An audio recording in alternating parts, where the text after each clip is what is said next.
It's because you can't get pregnant. That's what my husband said, blaming me for his affair and asking for a divorce. I was furious. He thought everything would be settled with the divorce, but he was mistaken. The real drama starts now.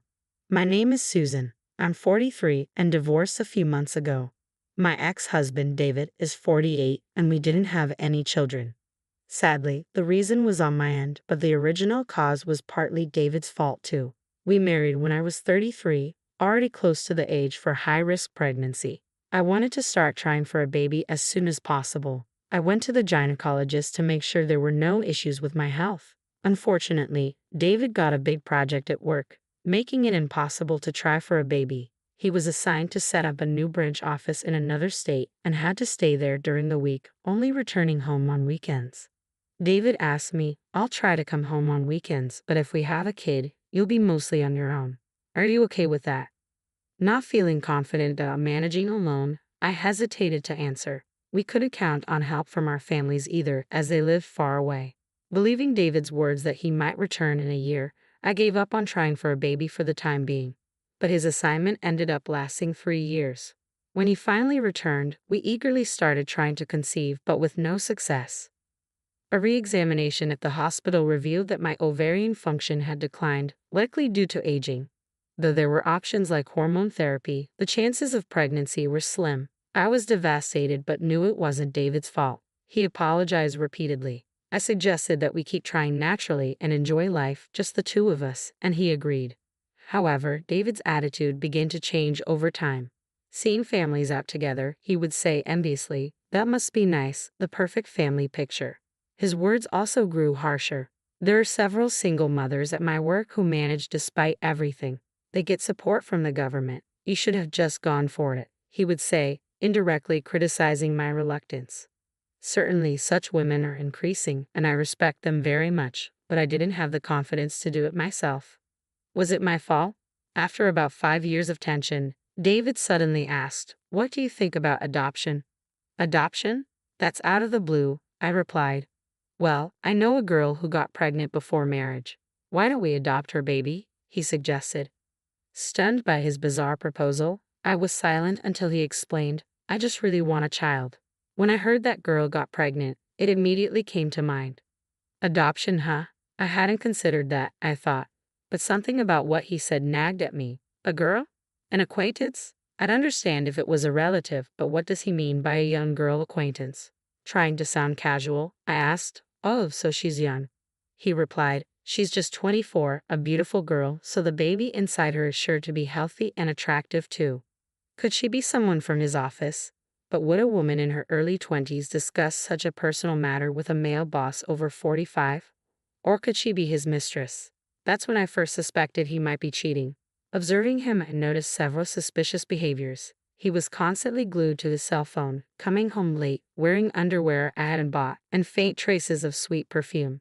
But what really convinced me was him skipping our anniversary. We didn't have a wedding ceremony due to our jobs, but we registered our marriage on December 24th, Christmas Eve, and always celebrated it as our anniversary and Christmas. Yet this year, he chose a work party over our tradition. I believed his words that he would come home early and waited alone with the Christmas tree decorated, a cake and Christmas dinner prepared, and a gift for him. It was heartbreaking to wait alone. No response to my numerous calls, he finally contacted me the next morning. His voice sounded too cheerful as he said, Sorry, I accidentally overslept at a friend's place." I replied, "Okay, I get it. I threw away the cake, Christmas dinner, and your present."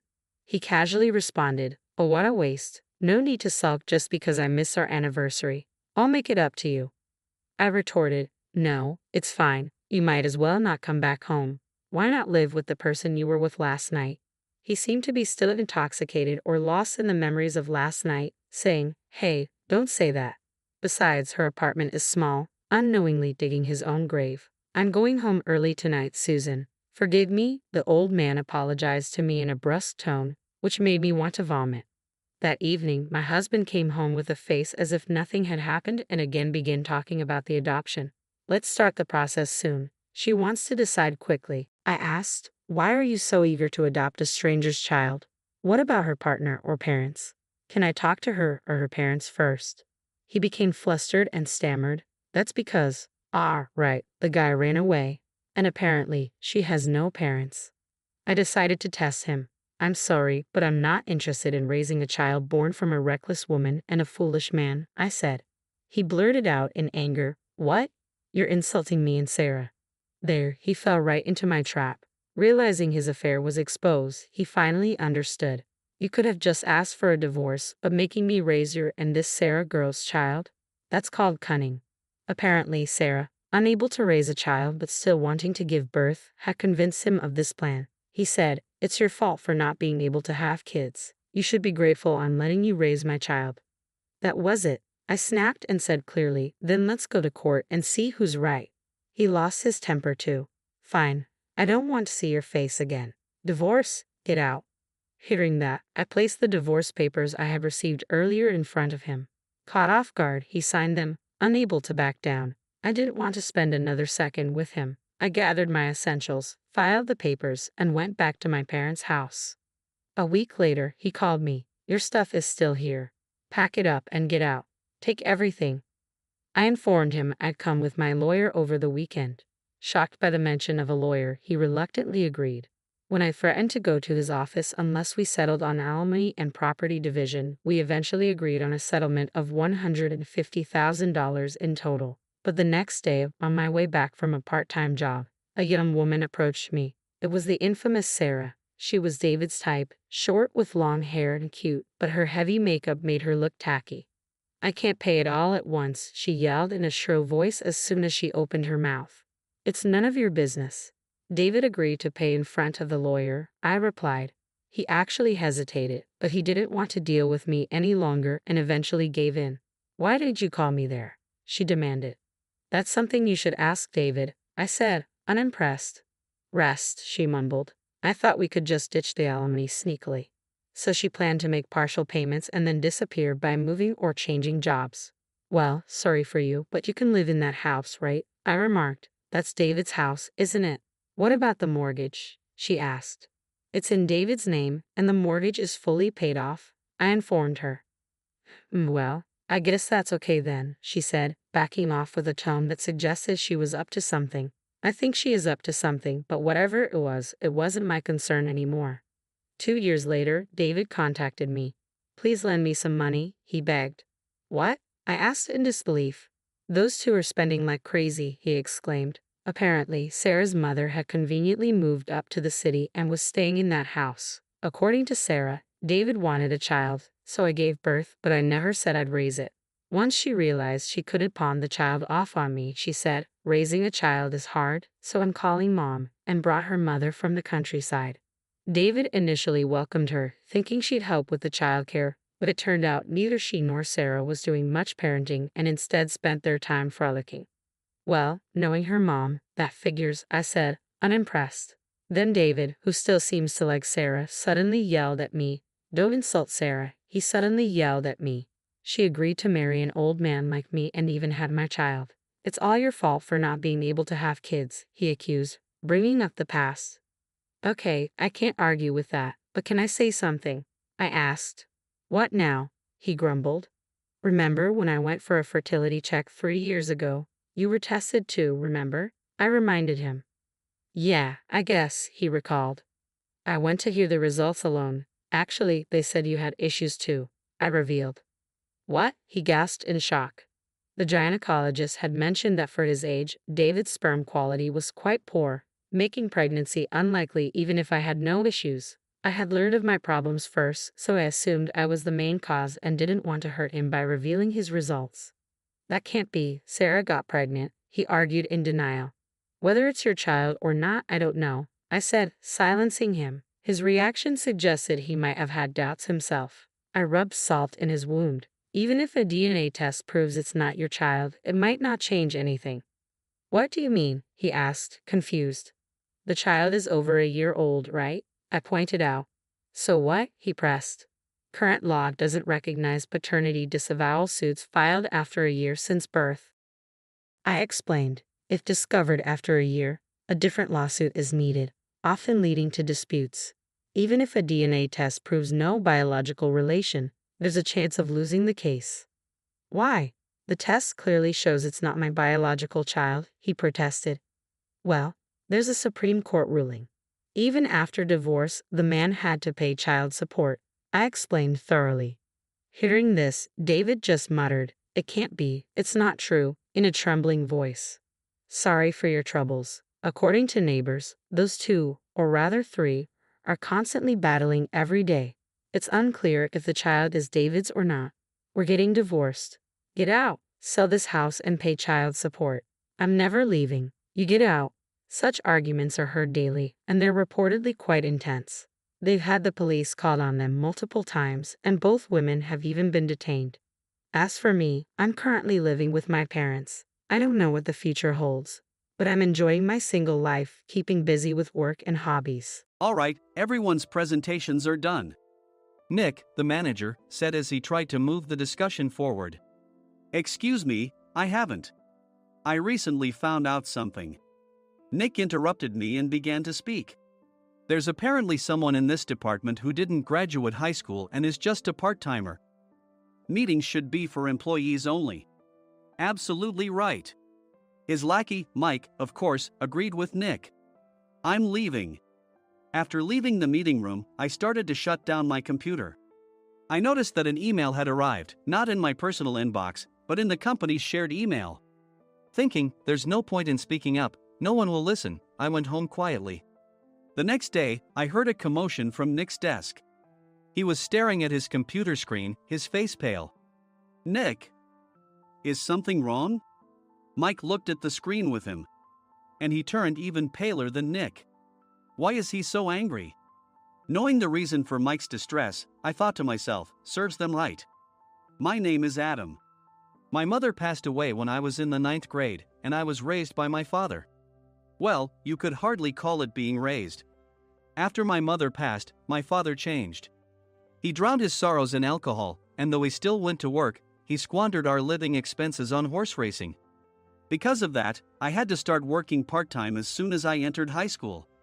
Every month, I went to the convenience store with bills in hand that couldn't be auto-deducted from my father's account. Even though I endured it because I didn't want to be alone, I reached my limit in my second year of high school and dropped out. I found a live-in job at a distant inn.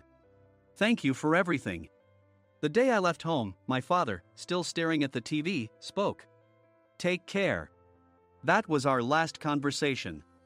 Back then, 18 wasn't the age of majority, so I needed my father's permission to work, and I couldn't hide my place of employment.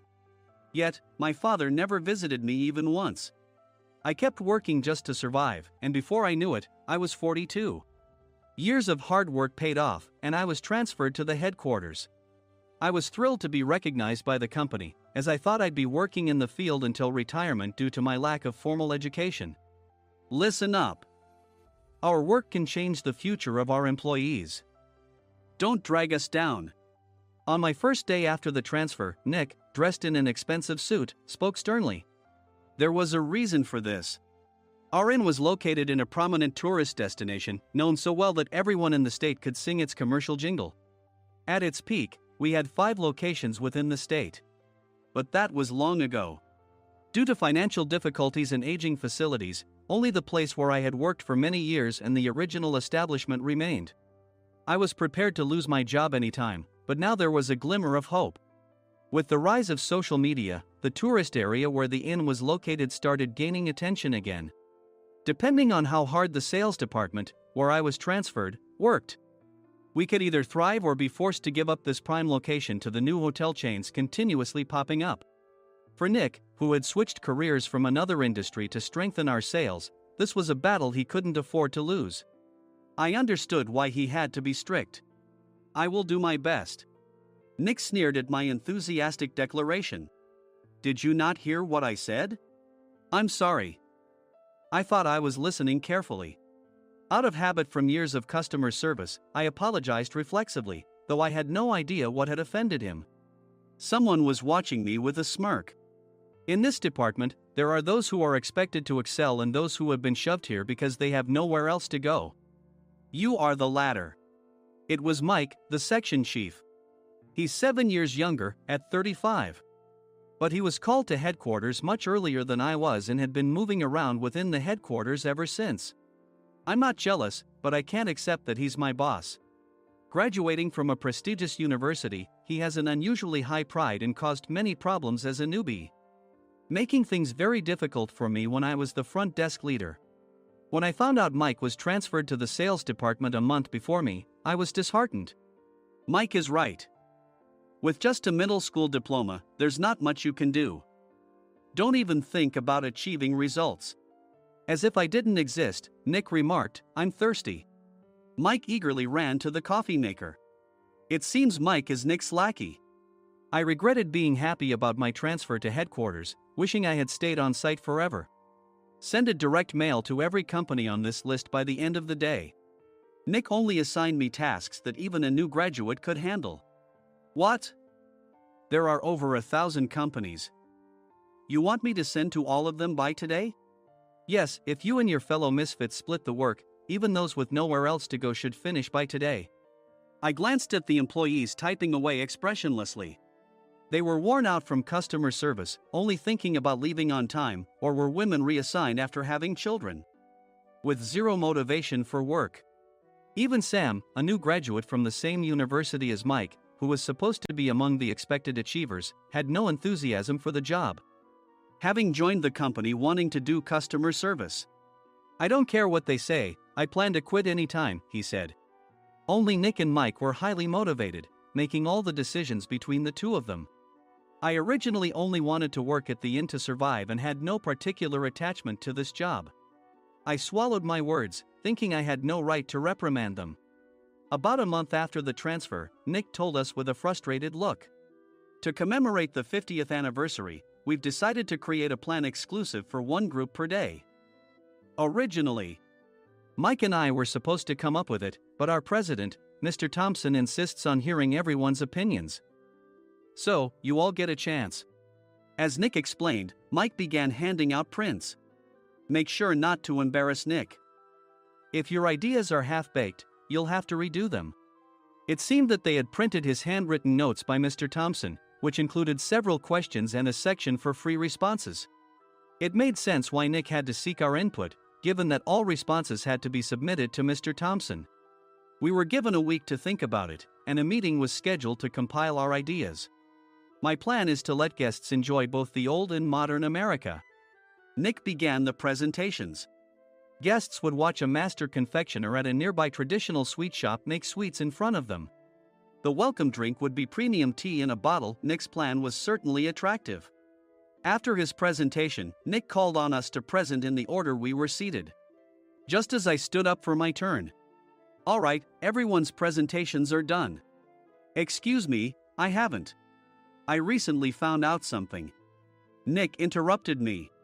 There's someone in this department who didn't graduate high school and is just a part-timer. He was likely talking about me. I joined the company as a part-timer and was made a full-time employee when I turned 20. That was 20 years ago, so Nick and Mike probably had no chance to know until recently. Meetings should be for employees only. Absolutely right. After that, Nick kept creating opportunities to solicit everyone's opinions, purposefully excluding me from speaking. The meeting unexpectedly heated up and went past the scheduled end time. A few people asked to leave, and the discussion continued with the remaining few. Still here? Normally, you'd leave in that situation. Though I had no attachment to the job initially, hearing kind words from customers made me want to make them happier. For someone like me, with nowhere to go, the inn was my home and customer service was my life. I felt pathetic about my current self. I'm leaving. I left the conference room and started shutting down my computer. I noticed an email had arrived, not in my personal inbox, but in the company's shared email. Thinking no one would listen to what I had to say anyway, I quietly went home. The next day, while preparing the DM as instructed, I heard a commotion from Nick's desk. In his haste to stand up, he hit his knee on the desk. He stared at his computer screen, his face pale. Nick!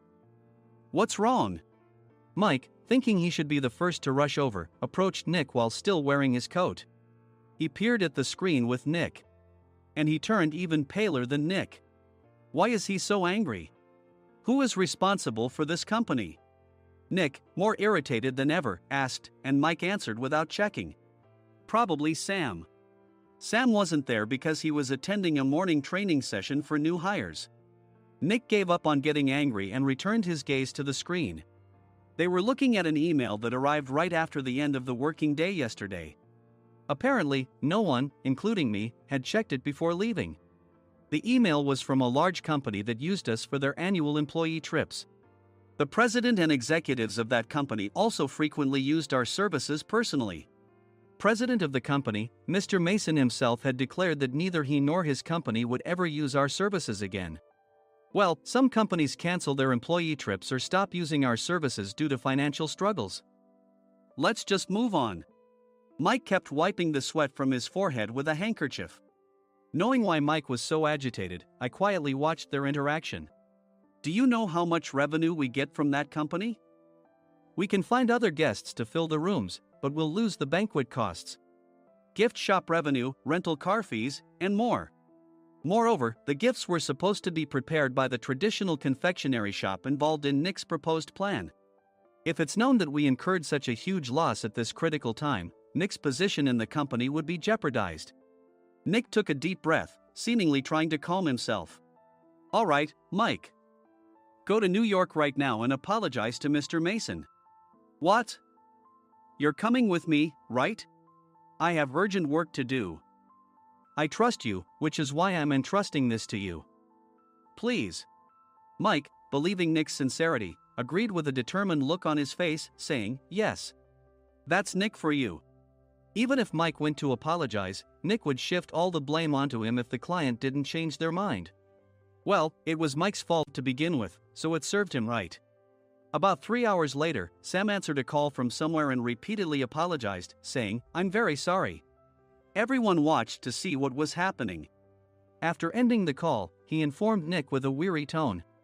When Mike arrived at the client's company, he only made things worse, further infuriating Mr. Mason. He was demanding, get his boss here immediately. It was no wonder Sam was exhausted, dealing with such a call right after returning from training. What is that idiot doing? All right, Adam, you're coming with me.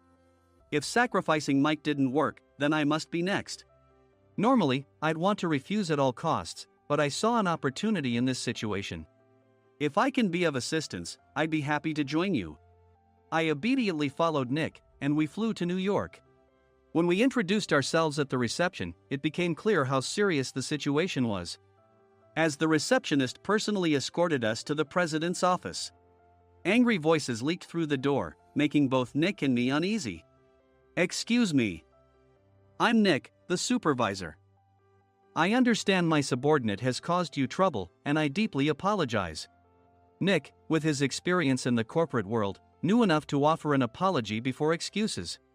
However, his customer service skills left much to be desired. I sighed as I saw Mike trembling like a small dog in the corner of the room. What kind of training are you giving your subordinates? Mr. Mason glared at Nick with a red face. The intensity of his gaze made even Nick take a step back. Regrettably, I joined this company only 2 years ago and was unaware of Mike's issues.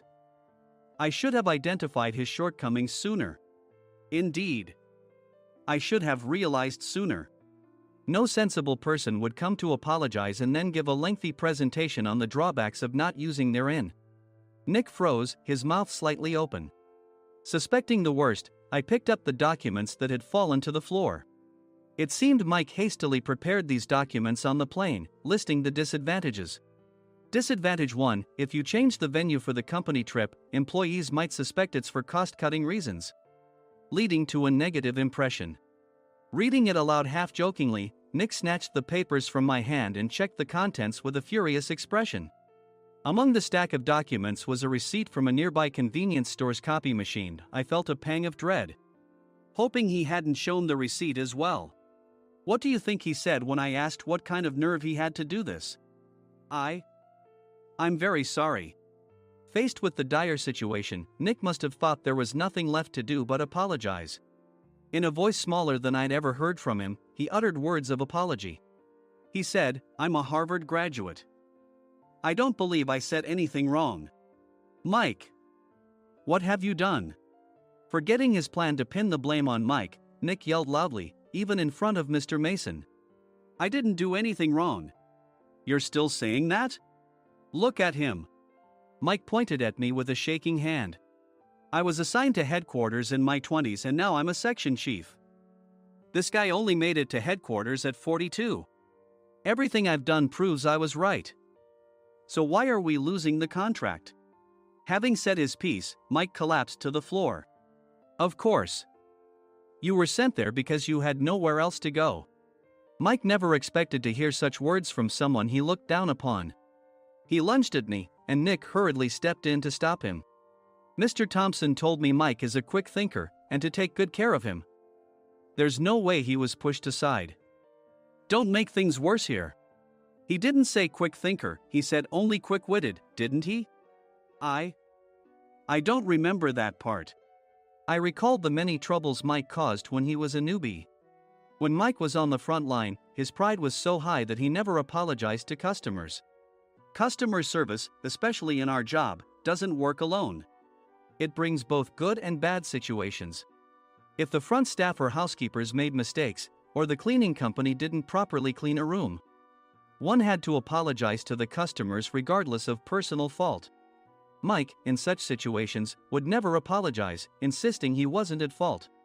This often angered customers, and as the front desk leader, I frequently had to apologize on his behalf. He caused complaints and disrupted operations, which is why he was quickly moved to headquarters. In departments where he didn't interact directly with customers, his quick thinking was beneficial and things went well. But it seemed his flaws were starting to show.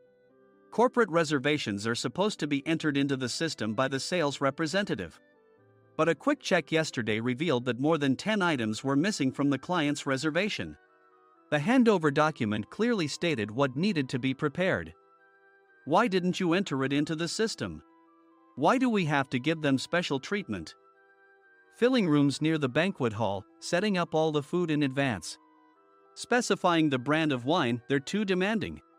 No wonder he always angered customers, I thought, feeling a headache coming on.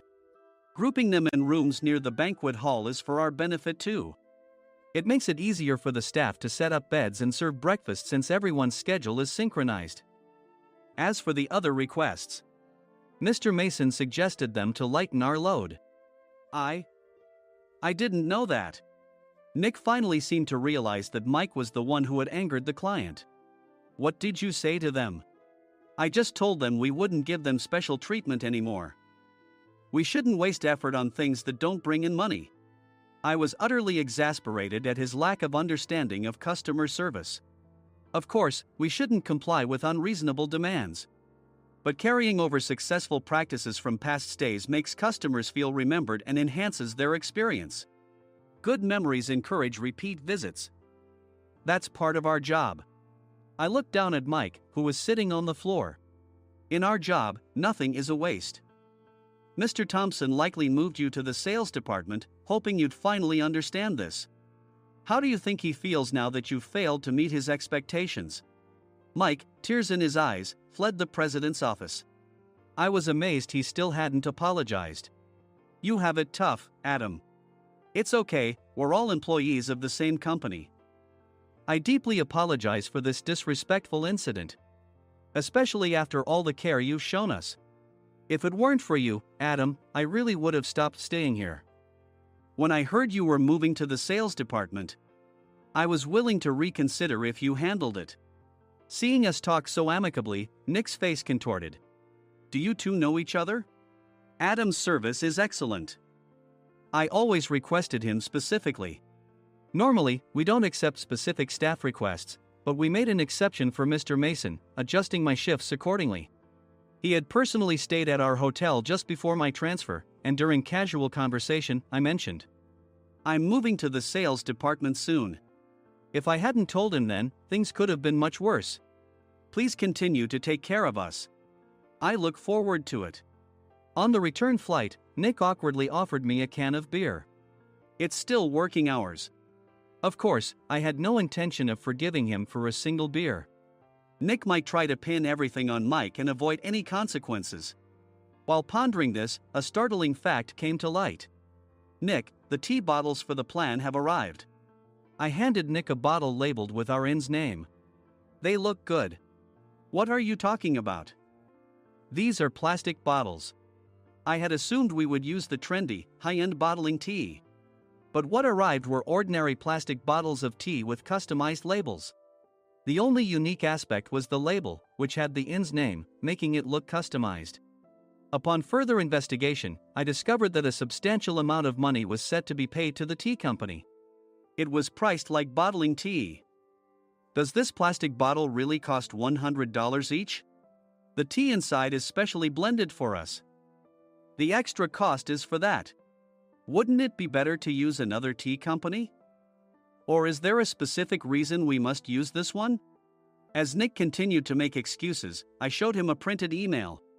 I informed the tea company's president, Mr. Mitchell, that we discovered irregular payments and he confessed. He said you two were high school classmates and planned to split the extra money. That idiot. Why did he confess? That's not important.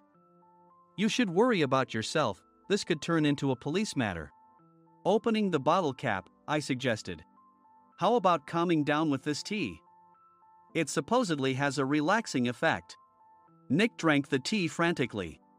In the following days, decisions were made about their fates. Mike was reassigned to the General Affairs Department, with no chance of transfer or promotion, as per Mr. Thompson's orders. As for Nick, since the payment to the tea company hadn't yet been made, he narrowly avoided legal trouble. Instead, he was encouraged to leave the company, and to avoid further complications, Nick submitted his resignation. Rumor has it that connections between HR departments have made it difficult for him to find new employment. Even though it was good to have those two gone, something unexpected happened in the sales department. Everyone became motivated and united in refining the 50th anniversary plan. In the end, my plan was adopted. We collaborated with the Tourist Information Center to provide personalized guides. The plan, tailored to the number of guests, was truly special for the 50th anniversary. Hey, is Adam's family coming to stay? I immediately booked that special plan for my family. Sam noticed it on the reservation list and quickly picked up on it. Yes, I'm inviting my father. That's great. I might invite my parents too. I lacked the courage to face my father just as Adam. But here, with the confidence Mr. Mason praised, I felt ready. The 50th anniversary plan was a perfect opportunity to reconnect with my father. I hoped to bring back the days when we could laugh together as we once did.